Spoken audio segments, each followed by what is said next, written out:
ആപത്ത് വന്നാൽ നീ എന്റെ കൂടെ നിൽക്കുമല്ലോ. എന്റെ മാമ അങ്ങനെ പറയല്ലേ. ബോംബെ നഗരം ഇളകിയിരിക്കുക.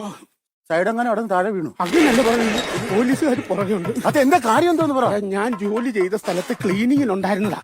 ഞാൻ ഇങ്ങോട്ട് പോന്നപ്പോ അത് പൊക്കിയെടുത്തോണ്ടെങ്കിൽ പോകുന്നു. അവരുടെ മോപ്പ് എടുത്തോണ്ടെങ്കിൽ പോകുന്നു. മോപ്പല്ലെന്ന്. എടാ ഞാൻ ഇനി വന്ന നീ എന്നോട് എപ്പോഴും പറയത്തില്ല മാമന് വയസ്സലിച്ചിരിക്കുവാന്ന് പറയത്തില്ല. അപ്പൊ ഒരു കൈത്താങ് വേണമെന്ന് നീ എപ്പോഴും എന്നോട് പറയും. ഞാൻ ഇപ്പോഴും പറയും.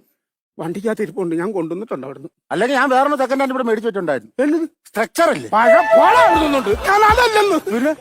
ഞാൻ ബോംബെ ഒരു പെങ്കൊച്ചിനെ അടിച്ചോണ്ട് ഞാനിങ്ങി വന്നു. കല്യാണം കഴിച്ചോണ്ട് ഞാനിങ്ങി വന്നു. അത്രേ ഉള്ളൂ. മാമൻ എന്തിനാ ടെൻഷൻ അടിക്കുന്നേ? ഈ പ്രായത്തിൽ കല്യാണം കഴിക്കുന്ന വലിയ തെറ്റൊന്നുമല്ല. ഇപ്പോഴൊരു ട്രെൻഡാ. എന്റെ പൊന്നു ഞാനങ്ങ് വിഷമിച്ചിരിക്കുവല്ലോ. നാളെ രാവിലെ താലിയിട്ട് അമ്പലത്തിൽ വെച്ച് കല്യാണം. ഞാനല്ല ചെലവ്. ഒരു കുഴപ്പമില്ല, സന്തോഷം. ഇനി ഞങ്ങൾക്ക് ഇവിടെ താമസിക്കാമല്ലോ. അയ്യോ ഇനി ഒരു ഹിന്ദിക്കാരനും ഇവിടെ പഠിച്ചു. മാമി വണ്ടിക്കകത്തുണ്ട്. മാമിയുടെ അകത്തുണ്ട്. നീ കണ്ടോ? ഞാൻ കണ്ടിട്ടോ. അയ്യോ മാമി तुझे देखा तो ये जाना सनम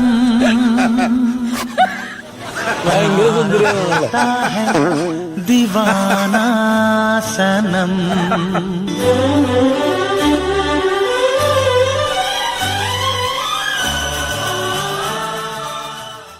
ആ കൊച്ചിന് എത്ര വയസ്സുണ്ട്?